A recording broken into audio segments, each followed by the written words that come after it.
இன்னைக்கு கொஞ்சம் fog.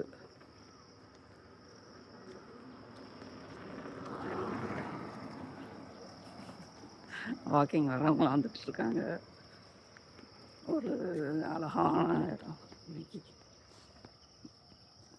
Mist மாதிரி இருக்குது. நல்ல சில் கிளைமேட்டு.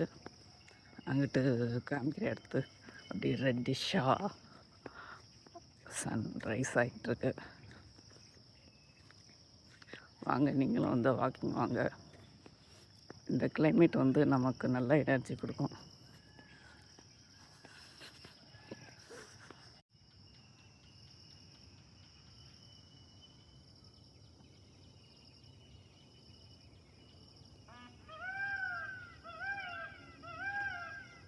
மயில் சவுண்ட் கேட்குதா? சூப்பரில்.